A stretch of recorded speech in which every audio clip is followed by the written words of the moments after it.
Negotiations have failed. It's over. The Dallas Cowboys have definitively ended talks for a long-term extension with George Pickens.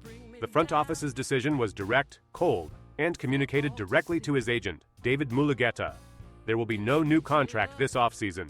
Our Pro Bowler, the guy who shocked the league with 1,429 yards and 9 touchdowns last year, carrying our passing game on the second-team All-Pro list, will play the 2026 season under the uncomfortable and lonely weight of the $27.3 million franchise tag. The news hit the NFL like a bomb and opened a chasm of uncertainty. The Dallas sports media collapsed. The fan, already traumatized by contract sagas in Texas, started sweating. After all, we know this script.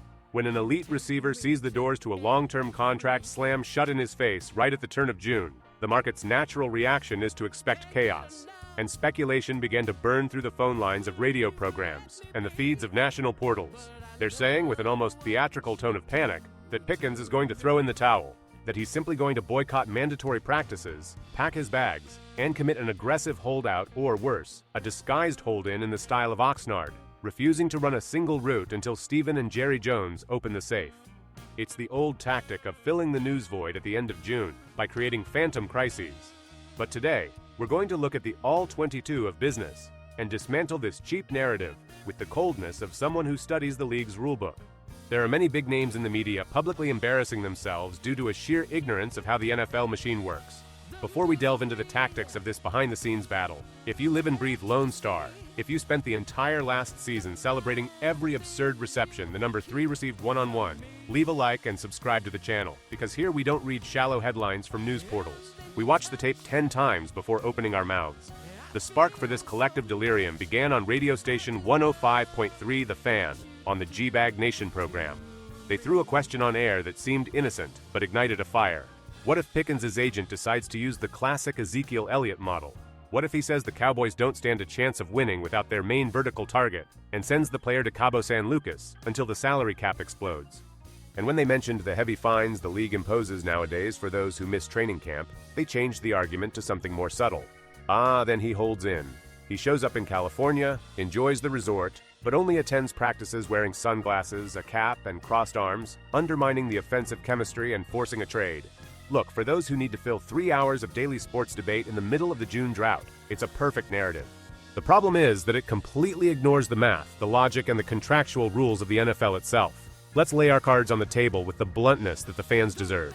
David Mulugheta can be accused of many things by Cowboys fans. He's aggressive, he plays hard, he squeezes every last cent out of the league's general managers.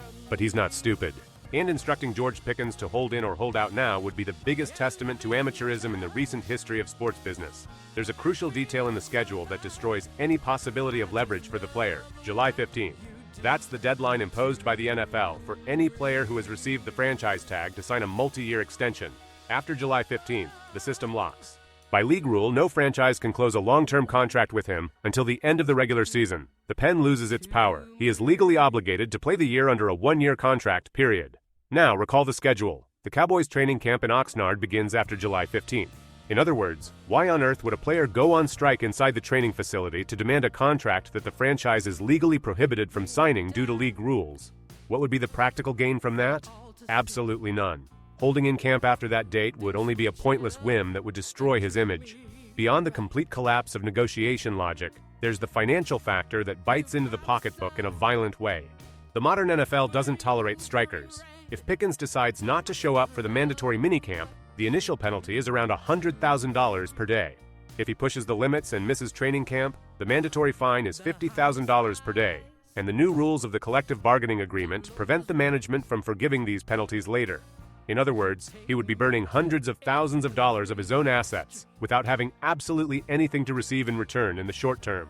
NFL Network reporter Jane Slater went straight to the source and spoke with Mulugheta. The agent's response was short and blunt. Voluntary off-season workouts are voluntary, but my clients fulfill their contractual obligations and have never missed mandatory team activities. Pickens himself has already appeared in front of the microphones at the minicamp and calmly put an end to this saga, with the composure of someone who knows exactly where he stands. He made it clear that the energy in that locker room and the closeness with the roster prevent any thought of holding out. He's in his teammates' house, training hard with Dak Prescott and CeeDee Lamb, building the fine-tuned synergy that coordinator Brian Schottenheimer's game plan demands. His focus, in his own words, is football first and foremost. He wants to bring a Super Bowl ring to a group of guys who have never tasted it in Texas. But the national media can't accept the silence and peace in America's team territory. If there's no real crisis, they fabricate one. Even ESPN jumped on the bandwagon with an analysis by Ben Solak that seemed like praise, but carried a veiled jab. He wrote that smart teams should try to trade Pickens before the July 15th deadline, because his raw talent is worth the risk, and the baggage he carried from his time with the Pittsburgh Steelers. What an absurd irony. When Pickens was in Pennsylvania, running routes half-heartedly and complaining on the sidelines, the narrative was that he was an unstable piece in the locker room. Then Jerry Jones makes a masterstroke, sends a third-round pick to the Steelers, and brings the guy to Texas. In 1 year with the Lone Star, he explodes with 93 receptions, completely cleans up his off-field reputation, becomes the Pro Bowl MVP, and proves that he only needed a professional structure and an elite quarterback distributing the game. And now that he's established, news outlets are starting to invent bizarre trade scenarios. They suggest the Buffalo Bills are giving up first-round picks because they're desperate for a #1 receiver for Josh Allen. They consider the Kansas City Chiefs a dark horse if their receiving corps suffers off-field problems. But stop and think like a general manager. Why would the Dallas Cowboys, operating in win mode now with all the pressure on Mike McCarthy, give up their most dominant vertical target to accumulate draft picks for 2 years from now? How does accumulating draft capital for 2027 help Dak Prescott win the NFC East Division and break the January 2026 playoff curse? It doesn't. It's a theory that defies the sound administrative sense of any competitive franchise. Fans need to understand both sides of this financial coin. Vice President Stephen Jones was very transparent about the reasons for not granting the extension now. First, the reality of the salary cap. Paying 2 receivers at the absolute top of the market simultaneously is extreme financial engineering, especially with CeeDee Lamb's historic renewal and Dak's contract weighing heavily on the payroll. Second, the time factor. Pickens has only 1 full season in Dallas. He exceeded all expectations, played great basketball, but the front office wants to see a repeat of that performance. They want proof of consistency before committing to a $100 million deal. The player's contract anxiety is real, but it has been pushed into the future. It's what I usually call in my own life a problem for future Tom to solve. In February 2027, the bill will come due. The front office will have to decide whether to apply a second tag, close the long-term deal, or seek a high-value trade. It will be a tense negotiation, with knives clenched and friction behind the scenes. But that's a problem for 8 months from now. In June 2026, the only viable escape route for George Pickens is to be the good soldier.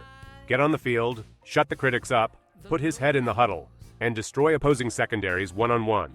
If he tries any kind of rebellion or slack off now, he'll only give credence to those who said he was a problem in Pittsburgh. He knows it. His agent knows it. The plan for this season is laid out and involves the ball flying high toward the opponent's end zone, with number 3 making acrobatic catches on the sideline. So when you turn on the TV or open social media and see yet another suit-clad expert creating conspiracy theories about Pickens' disappearance from practice, take a deep breath. The storm has passed. We've crossed the desert of rumors.